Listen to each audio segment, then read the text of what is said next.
Good morning, pure souls. Thank you so much for joining me today. I have a really, really cool topic that I'm excited to share with you. It's something that keeps coming up over the last few days, so I feel like it's important to come out and share this information and this knowledge that I've been learning about with the world. So, I'm not sure if a lot of you know, but I am an Orthodox Jewish woman. I am a business owner, proud mother of three miracle babies. I live in South Florida and I do a lot of different things. But really, being a mom is probably my favorite thing to do. Oh, I know it really sounds cheesy and cute, but I'm just super, super, super thrilled to have my children in my life and my husband in my life and be able to do the things that I love to do, like podcast and my businesses. And I do a lot of other stuff too, as well. So, um, anyways, let's kind of dive into it. So, right now, if you're not aware, this is the Hebrew month of Adar. It's the last in the Hebrew months, even though our new year isn't for another 6 months or so.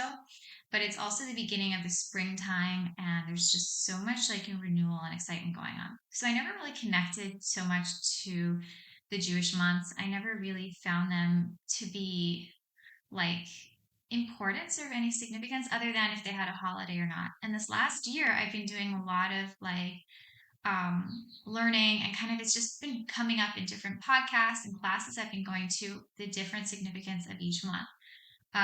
So I really became really connected to it. And this month just started. We're 4 days in.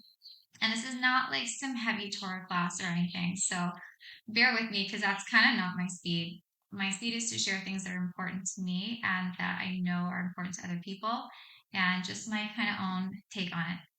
So I was listening to this class by an amazing teacher, which if you follow me on Instagram, you'll know that I went to this amazing meditation retreat in Mexico about like 4 weeks ago. And it was run by Ralph Daniel Katz. It's called Elevation. It literally changed my mind. It blew everything new out of the water. I'm not going to go into it too much because we have a separate podcast all on our experience. I brought in four of my other friends who went with me and we kind of share it there. But what's really great is that I really love the way that he teaches just like spirituality and Judaism and just concepts that we can kind of take down to our daily lives that are super like high and lofty, but he simplifies them and makes them accessible for everybody. So he's one of my favorite teachers. And he had a class, and he was basically saying in the class how, we have this like month of Adar, which is when the story of Purim, and if you're not familiar with that, if you're familiar with Queen Esther, who is Boss Babe, my favorite female character in the whole Bible. I think she's just so beautiful how she uses her intelligence and her sexuality to and her position in the palace to save the Jewish people, which is like really cool and empowering. I'm not going to go into that, but I really, really, really connected with something that Rob Daniel Katz said. So he was giving a class and he said that this story happens and basically there's this decree that like every single Jew is going to be killed. And they were all up for it was every single Jew was going to have to defend himself and if he was lucky enough. But this was the decree. And it was already after dark time. Like we had already been like kicked out of Israel. We were in this place that is not Jewish. We don't have any of our traditions. We're totally cut off and totally assimilated. And it gets darker where the king's like, hey, I'm going to kill everybody. And I'm simplifying the story. So let's just keep it kind of at that. But then comes Queen Esther, and God is like, yo, you have a job to do, and it is super, super, super dark. And this is where everything gets better. So he kind of like explained it to us, when somebody hits a rock bottom, and let's kind of look at somebody who has been an alcoholic. And I have many, many, many alcoholics and people who have been in addiction, drugs, and every other type of sort in my life. So I'm very familiar with the term and this concept of rock bottom. So, rock bottom is basically the place where after this, they have no choice but to either continue on with their life and it's going to end at some certain point, or they'll be homeless or etc. Everybody's kind of cut them off, or their health will suffer. And then they have another choice is I've lost everything. This is the darkest moment in my life. I'm facing certain death. I'm certain that everyone around me has nothing to do with me. I have a choice. I either continue on that path and then my life is going to be there, or can now claw my way out of the hole. And it's really at that place of rock bottom that most addicts that I've experienced and that I've seen and that I know, that's the part where they're able to crawl themselves out and they reach out for help and they get all the assistance that they need. And now on the other side of that, guys, if you've ever seen somebody come out of addiction, I'm talking like really, really, really strong addiction or a really difficult time in their life, and they've come out the other side, they're probably one of the most inspiring people that you know. They're like, oh my gosh, how did you go through that? How did you actually pull yourself out of that? What was the secret? What do I have to do to be able to get this energy and this light that you have? And I've seen so many people who have struggled through addiction on the other side. They've gone from homeless and being kicked out on the streets and all that horrible life to now being like millionaires. And I've seen it many, many times, or they've they've now have beautiful, happy homes and marriages and relationships and jobs. Their life just exponentially changes, and you're like, what is that secret? Do I have to go through rock bottom to like get this gift of rock bottom? So again, Rob Daniel Kath asked us, he said, what is it about rock bottom? What is it? What's the secret?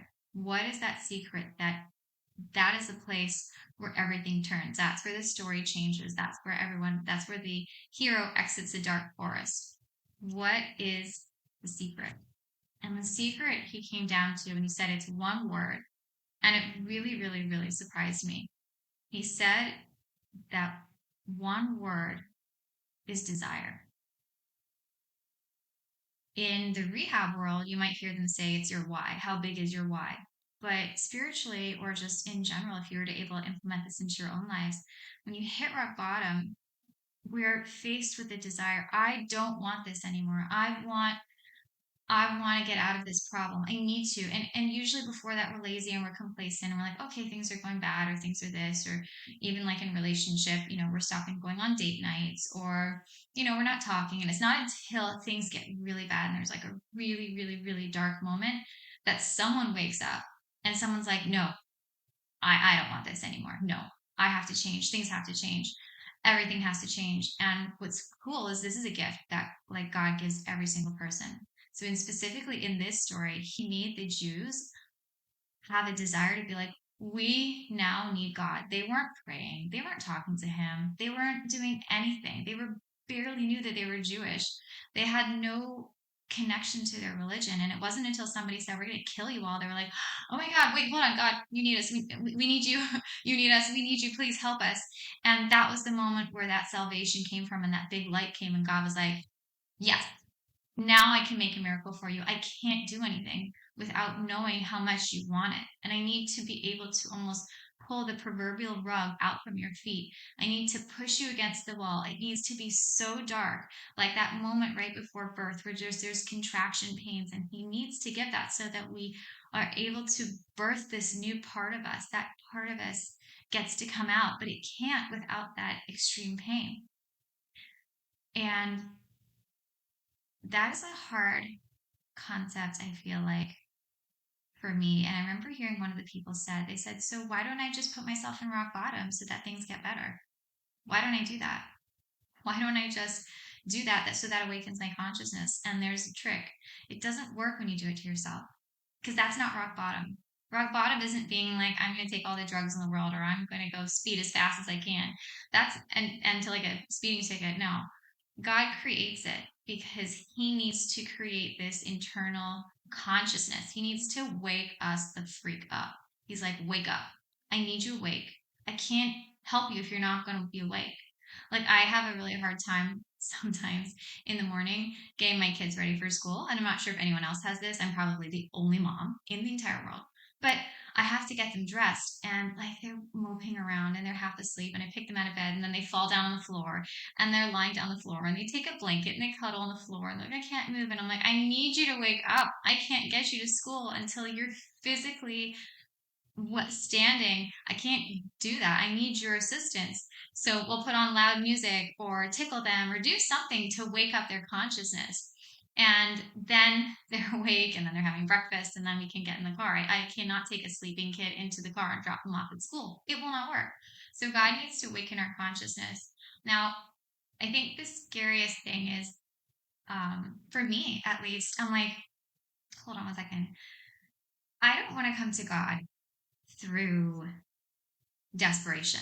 Like, I do not want him to wake me up. I do not want that. I do not want rock bottom for me to have the biggest light. I really don't. So how do I avoid that? Like, what is the secret?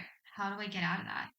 And Rob Katz said on this call that we were all doing on this Zoom class, he said that the secret is just never stepping out of the light, continuing your connection with God, doing everything you can when you have a really difficult day and your kids are screaming and your husband's upset and the food fell on the floor and like maybe you have an animal, a pet, and your dog made a mess all over the bathroom and there's just everything chaos and you were late to work and all these things are happening at the same time. In those moments when you say I can't handle it and I disconnect, that's when we step out of the light. In those moments where we throw it up to God and we say, God, when we say, God, I literally cannot handle all this by myself, but I'm not stepping out of the light. I am not going anywhere. So you need to be here. I'm going to pull you into my pain with me and my frustration. I need your divine help. I'm a human. I can't do this. I'm a spiritual being having a human experience. This is not something that I can do by myself. And we bring God into those dark times and we bring him into the hardness and the darkness with us. He doesn't have to create an artificial darkness for us. He doesn't have to get our attention. Once we stay in that alignment and we become a channel and we are constantly in connection with him, and even if it's just like, today really sucks, I can't handle this, God, that's still acknowledging that he's there. That's still saying that I know that when things are really difficult, you're the one I turn to. I have this really cute thing that I do. This is like a personal thing that I do. So in the mornings, I do my own Hispodadut, which is where I go out into my garden and I pray to God. And I try to do it every weekday. The weekends are difficult. So I go out there and I have this imaginary bucket that is in the sky. And it's so big. And whenever I have a really difficult situation where I just cannot handle it, um, for example, I have a family member right now who's dealing with an illness and I want to help them, but I can't. I don't know how. So I have this, or if it's something smaller, like just frustration with, let's say, a vendor for my business, I have this God bucket and I literally take my hands and I reach down, like probably to my left side or my right side, wherever I feel that heaviness and that pain. I reach down, I pick it up from the floor, I put it over my head, and I chuck it into my God bucket. I throw it as far as I can. That's that's the only thing that helps me. And I'm telling you, my neighbors probably see me and they think I am out of my flipping mind. I'm throwing things into the sky. But yeah, I'm actually in my mind. I'm not out of my mind. I am really in my mind. And it gives me so much personal relief. So if it's helpful for you to imagine a big bucket in the sky, chuck it in the God bucket, that's what's really helpful for me. But that is still in alignment. That's where we say when really things are really dark, I know on the other side of this, things are going to be really awesome. Like that's your promise to us. Like it says in Tehillim and it says in all the stories in the Torah, like we see it. Like every time that there is something that is so dark, we have to get excited because the darker it gets, we know on the other side of it is the biggest light that we will ever experience. It is so much bigger and more beautiful than we can ever imagine. A little personal story for me that I wanted to share with you guys was and I share my story on Instagram a lot. So if you follow me there, you probably kind of know this one anyways. Um But my husband and I struggled for a total of 15 years with infertility. During that time, we were blessed to have three wonderful children who are my light of my love, my light of my life. I absolutely love them with all my heart. Before we had our first child, we had him at year 9 of our infertility journey. And it was about year 8, it was October.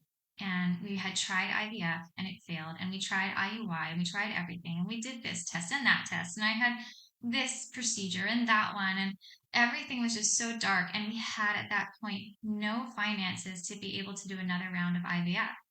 My husband had lost his job and I was starting up my new Boca baby and it was just starting and I was doing whatever we can, but we didn't have the $40,000 that was needed to do IVF. And I felt so dark and so alone.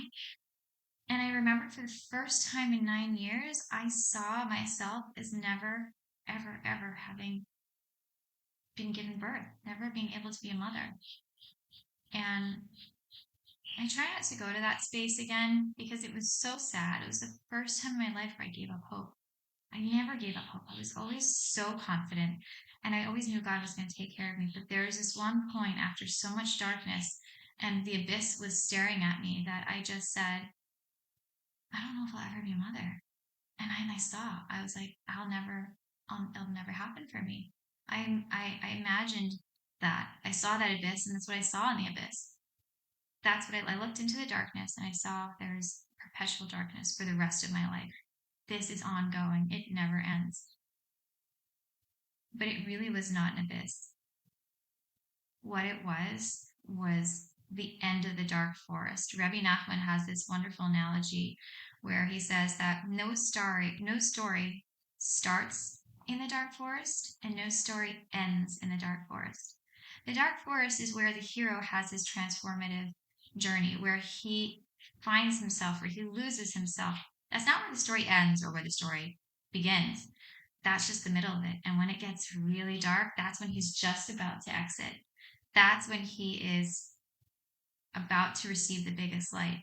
And that's what happened. At that moment, in October in 2016, I experienced the biggest light I've ever experienced in my life. Somebody called me and said they were going to take care of my entire IVF costs. I literally fell on the floor. I didn't know what to do. I was like, how is this possible? I literally just gave up hope. I thought it would never happen again, or it would never happen. It was impossible. And at that point where I had given up hope, when I said I don't think I'll ever be a mother, that was my rock bottom because my desire was so strong. I was saying I would never be a mother, but I was really saying to God, all I want to be is a mother. Take away everything. Take away the house, the cars. Take everything from me. Just give me that one thing. And so in that darkness, even though it was really, really, really quiet voice, and I'm trying not to get too emotional talking about this, but deep down in that spot where I saw it would never happen again was this tiny, tiny, tiny desire saying, I want to be a mother more than I want to be anything in this world, more than I want to be alive, more than I want to be happy, be sad. I want to be a mother. That is what I want to be. And that tiny, tiny, tiny drop of desire, God was like, I got you. He's like, I'm going to send you the biggest light that you will ever experience. And a year and a half, in 2000, almost a year later, my son was born. And we did IVF that year. And that was just the most beautiful example of how when things got so dark and you don't see what's going to happen and you think that it's all downhill and everyone's against you, you turn to God even for a second and in that moment, if all you do is just say, help, help, he's like, I got it. You don't have to say what you want. Don't have to say anything. All I wanted was you to turn to me. That's it. That's it. And that's how I really feel about the story of Purim also. That was that darkest, darkest, darkest moment in Jewish history that was experienced since the time of when the Jews left Egypt. right, the darkest moment before that was right when they were at the sea, when the armies of Egypt were pushing them, and on the other side was this abyss, was this ocean. They were like, where can we go? And God was like, just start, just go. I got this. I got you. Like, just turn to me for a second, stop praying, and move. I'm going to make everything open up for you. And he literally opened up an entire ocean and protected them. So I feel like that was kind of like my proverbial ocean that God opened up for me and protected me. I also feel, and this is not my personal opinion, so but I agree with it, and I took this from a few different people I've heard over the last year. I'm not going to quote them all, but if anyone's interested, you can reach out to me privately and I can tell you who said this. I don't want to cause any political or any other triggers to come up. But a few people have said, and people who I really respect, that God sometimes brings anti Semitism into this world to wake us up. Now, without going into details, you guys all know what I'm talking about. He woke us up 18 months ago. He woke us up just even a few weeks ago. I don't want to be woken up a third time. Do you all hear what we're saying? What we are hearing, saying, what I'm repeating, what I've heard? I do not want to be woken up again. And I know none of us want to. It's time for us to wake up our consciousness, create that desire, and be like, I literally cannot handle this in my life anymore. I know who I'm turning to. And maybe this is a global thing for you. Maybe this is a personal thing in your own life. Maybe it's within your business or your relationship. Maybe your marriage is struggling or your relationship with your children is struggling. Whatever it is, do your best to wake up now. You don't want God to try to get us to wake up. We don't need that. But He's here for us. And if He has to wake us up, it's going to be with love and compassion. And we're going to see the greatest light on the other side. So much light. I'm to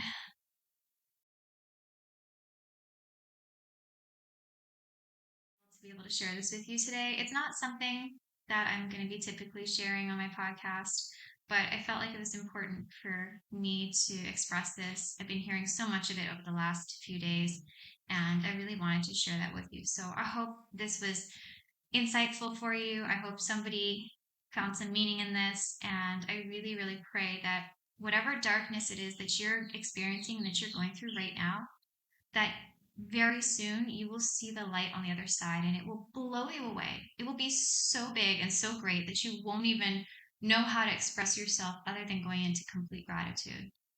And if you want to know a little secret, if you start going into gratitude before the problem is over, you actually do something called time travel. You actually shorten the amount of time from when you are now, the problem, to when the solution is going to happen. It's a secret. It's a Kabbalistic secret. It is a ancient secret that you can do. If you start saying gratitude now, thank you for the problem. Thank you for the solution that's going to happen on the other side.